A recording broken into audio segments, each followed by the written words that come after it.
Welcome to the official 901FC Coaches Show with your host, Pete Pranica. Join Pete as he interviews your 901FC coaches and favorite players and gives you the most in-depth look at the 901FC. Now, let's get to the show. Hello and welcome to the Memphis 901FC podcast. I'm Pete Pranica, one of the voices of the club on WMC Bounce 5.2 and ESPN+. The club continues its record-breaking run, now an 8-match unbeaten streak in USL Championship competition.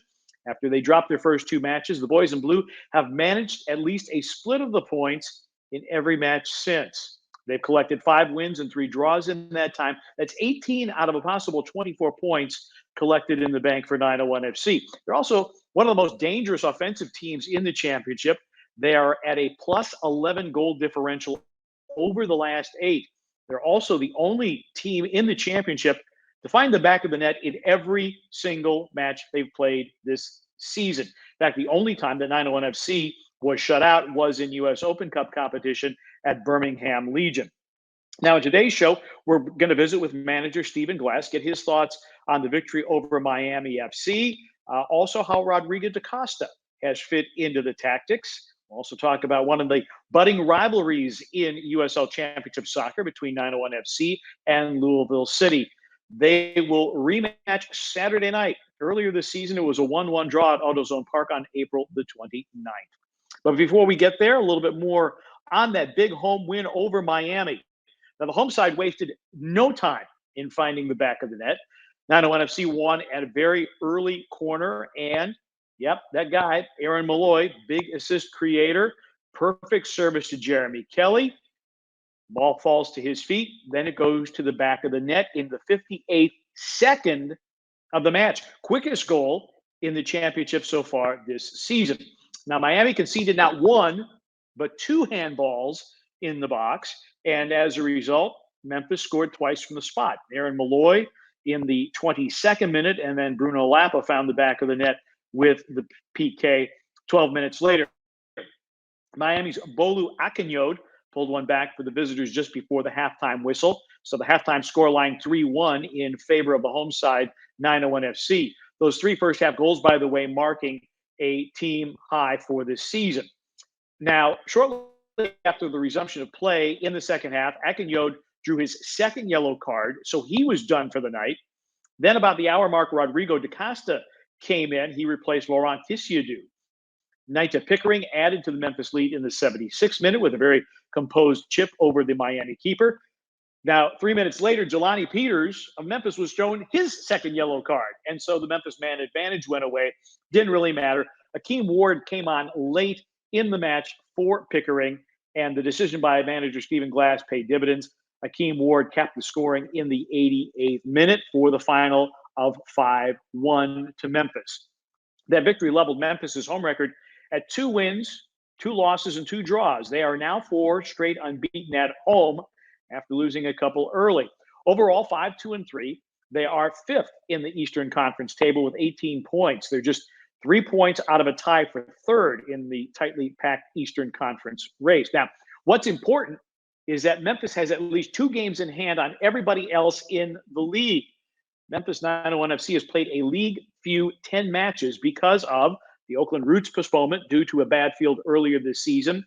And as Stephen Glass will tell us, the fact that they had a match postponed with Birmingham Legion because Birmingham Legion was in the U.S. Open Cup. So 901FC, only 10 matches.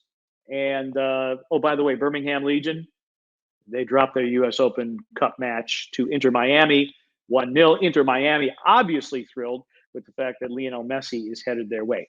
But I digress. Now, just so you can keep your schedules up to date, that Oakland Roots match in the Bay Area, that was rescheduled to July 12th. It's going to pair with a West Coast swing because 901FC is going to be at Sacramento Republic on July the 15th. Now, the Birmingham Legion match that was postponed from earlier this week because of the U.S. Open Cup fixture, that has been rescheduled to September the 20th in Alabama. Now, one last footnote on the Miami match. Both Aaron Malloy and Jeremy Kelly were named to the USL Championship Team of the Week, Malloy's 3rd award and the 4th for Jeremy Kelly. Overall, and this is really impressive. Overall, Memphis has placed at least one player on the team of the week for the last 7 weeks in a row. And now a big test. Memphis travels to Lynn Family Stadium this weekend. They take on Louisville City, 7 o'clock kickoff from Lynn Family Stadium. Lou City is one slot ahead of Memphis in the table. They have 21 points. They are 6-3-3. I'll preview that match in a bit, but first, let's get to our conversation with the manager of Memphis 901 SC, Stephen Glass. Coach, first off, great result against Miami, 5-1. Early strike, couple of handballs, got you a couple of goals from the spot. What was your evaluation of your team against Miami? I think firstly we got a very good start, so that was important for us. I feel like there's been sometimes we've not really started well in games and we've suffered as a consequence, but we were determined coming off of the break week that wasn't going to be the case. I think you saw the determination of the group to start well and then keep turning the screw really, and that was evident the whole evening. You had that long break between matches. How do you balance getting guys rest and recovery and then preparing for a match, particularly working in a new player like Rodrigo? Yeah, well, I think in terms of the break first, like the rest period was important to give them enough rest. I think naturally it's Memorial Weekend in America that weekend as well. So the boys, they're probably expecting a long weekend at that point, and if you don't give them it, then it's a mental thing for them as well. So we were very aware of the fact of what it was, what it means to a lot of the people and their families, and then the fact that they had to rest and recover. But a good training period before that weekend, and then it's a normal week building into Miami without a midweek game, which has been a little bit unusual for us at times. We've made the most of it, I think, and importantly, the Birmingham game getting cancelled has probably been a help as well. So we're able to, for the first 3 games coming back, play straight Saturday. How has that been for you during that break? I mean, you understand the players get some time away because it is the holiday weekend here in America. But for a coaching staff, do you go back, do you look at video, do you reevaluate tactics because you have a little more time? Can you dive a little more deeply into what you want to do going forward? Yeah, you can look back and plan and analyse a little bit deeper without the game at the weekend, and also things that have worked. So you're not always analysing what's went bad as well. What's worked, previous games will come back round that we play some of these teams a second time. So it's important that you're analysing the good and the bad, and also while integrating Rodrigo into the group, which was important as well. So the break came at a good time for a lot of reasons, but it's always dangerous, the break, because you can come back and you've lost your rhythm a little bit. So we have to guard against that, but I think players deserve the credit for what they did on Saturday night. Against Miami, you brought Rodrigo on right around the hour mark. I know you want to slowly integrate him and build him into the club. A player of such tremendous quality, what role do you envision for him, and what did you see from him in that first stint against Miami? Yeah, well, I think firstly at Tulsa, he wasn't particularly fixed into a position. I think because he was asked to do a lot there. I think I've said to him already here, we've got a lot of players that can actually help you rather than you feeling like you're carrying the team, if you like. So that's how it looks from the outside. But I think he'll benefit. He can play a number of positions across the front. We felt like it was important that we didn't just throw him in as well. Obviously, protecting what we have as a group already, letting the boys know that people that earn opportunities, even though Rodrigo's coming, he's a top player. I think it was important he saw how we were firsthand. And I spoke to him as well. He's seen us play, but he was Tulsa minded at that time. So now he's sat with a Memphis jersey on at the side, seeing what he could come in and help, and focused on us. And I think you saw him impact the team when he came on, and now we have a problem for Saturday night because we've probably got 15, 16 players that all think they should play. So it's good. It is a good problem to have. Jeremy Kelly, 4 Team of the Week selections, got the first goal against Miami. A lot of fans, casual fans, may want to talk more about Aaron Malloy, but I think certainly the importance of Jeremy Kelly cannot be overstated. What do you see from your perspective with Jeremy? Yeah, well, between him and Aaron, they've complemented each other very well. So they're a good pair in the middle of the pitch, and we've still got scope to move Jeremy to the side if we want. I know he played there a lot last year, but I've seen since we moved him, as a coaching staff, we felt like he could impact games even more than he did last year. I think the change of position has been good for him. I think he's thriving. He can control the pace of games. He's got quality. He can pass. He can run. he's got a little bit of everything that you want in a midfield player. And I felt like he had too much to be playing on the side. He could really impact the team. And I think at first, I think he was a touch sceptical himself, but I think he's grown into the role. And I think now if I moved him back to the side, he'd be looking at me asking a couple of questions. So it's, again, another good problem because a player that can play both positions, but generally fantastic all year. I don't see that changing. I don't want to put the jinx on it, but this team has been very successful on the road. Do you see any particular reason why they're so good when they go away from home? Not that you can put your finger on it. It's easy to start looking for things and say, oh, it's got to be this or that because you've had some good results. But I think what it is the drive that they have to be successful, the focus that they've got to not get beat. And if you don't get beat, you've got a really good chance to win. And I think the players, they're a strong group, a minded group. And I do think that they are a group that wants to feel success again. And you go on the road, you've generally got a crowd against you. And there's a team that likes to prove people wrong, I think, as well. There's a lot of boys in there that they've still got a real hunger about them. And I think that presents itself on the road. So you go to Louisville City, very, very dangerous, a 1-1 draw earlier this year. Wilson Harris, quality goal scorer. Brian Ownby can set you up, or you can put it in the back of the net. And they've got a rookie keeper, Semla, who has been absolutely fantastic. As you look at them heading into this weekend, what's important to deal with them? I think I'll give you the same answer that I think you get from any coach that's got a top team, and I believe we've got a top team. We look at ourselves first. You obviously have to see what the dangers are and where you can find holes that can make it easier for us. But I like to focus on us, but there's a huge respect for Louisville. They've got a group of players that are used to being at the top end, used to being in the final of the whole thing every year pretty much. So we know what we're going into. But I said after the game last week, I believe that Louisville know what's rolling into their stadium as well on Saturday night. And I think that's the only thing we can control, and that's what we'll look to do. You gained a great reputation as a player development coach during your time with Atlanta United in the academy. What are some of the principles that you as a coach put to work when you're trying to develop young talent? I think the first is hard work. There's no guarantee if you work hard that things happen for you. But I think the flip side is true, that if you don't work hard, you're guaranteed you're not going to be anything. Try to instill that in the group and young ones. Sorry. So once you've got that, you've got a good base point for working with players. And then a lot of it's their natural talent, harnessing what they've got, pushing them in the right way. Then you've got a decision: do you focus on their strengths and make them really good, or their weaknesses and try and brush them?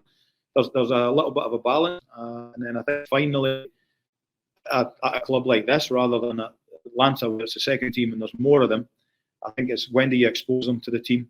Do they start every week? Do they come on off the bench? Do you not play them when they feel like they should play?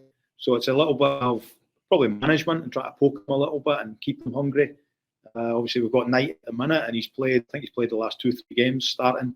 Then we got decisions: does he stay in the team? Does he get a little taste off the bench? Does he feel like he has to keep pushing? So again, it's another of those good problems that we've got. But we've got a hungry young one in there that's keen to do well. I'm interested in your perspective, Coach, because you played the game at the highest level in the Premier League. You come over to the United States, and how have you seen American soccer grow, particularly the homegrown players? Obviously, Nita Pickering is an example, but Josh Winder from Lou City, now $1 million transfer to a Portuguese club. How has America soccer grown since you've seen it? I think it's grown hugely, and I've been fortunate to almost see both divisions as well, because obviously I played here when I was young enough to actually keep playing in the NASL as it was, and it was the second division, and it was very much a second division. But I think now you've got players of a certain level that will choose to play USL over MLS just because they might be the top dog and they might want to do that in this division. I think the league is a lot stronger. It helps blood young players. And I think Josh up at Louisville, he's obviously bringing a lot of money for the club, blooded at the right time, well looked after. And I think it shows that we're being respected as a league as well, that we've got players, young players that are going to be valuable. And I also think you've got clubs that are not going to roll over the first offer that comes in. And I think that's very important as well for the league as a whole. And us as a club, that's what we think about. But I think people know, they look at the USL, there's a player that they like. It's not going to be walk in and throw a little bit of money and it's definitely going to happen. It needs to be right for the club and the player. And that's our job to make sure we get that right. You're 10 matches into the season. What has impressed you most about either the city of Memphis, the organization, the club, the players? What have been your early impressions? I think, well, if you start with the bigger things, the city, it's been very welcoming. I've enjoyed being here. It's nicer now that the sun's coming out a lot more and it's a bit warmer. I arrived in January and that wasn't the case, but felt like I was still in Scotland. So it's the city's been very welcoming. There's a lot of people here, a lot of Scottish people, a lot of expats, and the local Memphians as well have been fantastic. Everybody we've met has been great. Then the club itself, very, very supportive, right across the whole board. People that we see in the office that are around the place all the time, front office people, right down, and I wouldn't even say right down to any particular level, because that sounds like you're talking down about people, but everyone that works throughout the club has been brilliant. They've all got a dedication to their job. And then the players, their hunger to continue work has been exceptional. I think they felt like a little bit of success with having an unbeaten run, but they weren't happy at 2 and 3. They wanted to keep pushing. And we've got the desire to keep that going. It's going to be difficult Saturday night, but we've also got a few home games coming up after that we know if we look over after our business the month of June, could be in a very nice position come the end of June. Coach, thank you so much for the time. Safe travels to Louisville and good luck on Saturday night. Thanks, Pete. Cheers. See you soon. 1. The boys in purple go into Saturday's home fixture off a 0-0 draw with Hartford Athletic last weekend. Lou City 6-3-3, as I said, overall this season, but they're only 3-2-0 at home. Goals have been scarce. Lou City has found the net just twice in the last 3 matches. After thumping Miami FC 3-1 on May 13th, Lou City surrendered points to FC Tulsa at home 2-1 before taking a 1-0 win at Indy 11. And they failed to score against the Hartford Athletic side that has allowed a league-high 24 goals. Now, despite the good record, Lou City a -1 goal differential because of a late March and early April swoon in which they dropped consecutive matches to El Paso Locomotive and Sacramento Republic by an 8-0 aggregate. Offensively for Lou City, 8 different players have found the net, led by Wilson Harris with 3 goals in his 9 appearances. Brian Ownby is one of the most creative players in the Lou City lineup. 15 chances created, 2 goals, 2 assists. And the rookie keeper, Alba Semla, has been outstanding in the sticks. He has only conceded 4 goals in his 9 matches and is saving 67% of the shots that he faces. A remarkable 6 clean sheets as well, a tribute not only to the back 4, but Semla's talent as well. The 6 clean sheets in a 4-way tie for most in league play. The robust Lou City defense will be tested by Memphis's offensive pressure. 901 FC has 2 of the top 3 chance creators in the championship. Aaron Malloy is first with 36 chances created. Rodrigo da Costa is third with 29. Malloy is also second in total crosses with 87. That's even more impressive when, remember, Memphis 901 FC has only played 10 matches. 87 crosses in 10 matches. That is outstanding stuff from Aaron Malloy. Memphis also top 10 in conversion rate. They score on 16% of their opportunities. They also continue to rank among the top teams in final third entries, and they lead the league in shots per 90 minutes. Now, you can see this match between 901 FC and Louisville City on WMC Bounce 5.2 and on ESPN+. The hometown call will be on WMC. Christian Brothers soccer coach Enda Crayon and I will have the call beginning at 7 o'clock on WMC 5.2. Hope you'll join us for that. Well, that is a wrap for this edition of the Memphis 901 FC podcast. Our thanks to Memphis 901 FC manager Stephen Glass for joining us, and our thanks to you for listening. Hope you enjoyed the podcast. We've got more on the way. For now, so long, and we'll see you on the pitch. Thank you for listening to this episode of the 901 FC Coaches Show. If you enjoyed this episode, leave a rating and a review wherever you download your podcasts. Also, like and subscribe to Bluff City Media's YouTube page. For comprehensive coverage of all things Memphis sports, head over to www.bluffcitymedia.co and find out how you can become an insider. We will see you back here next time.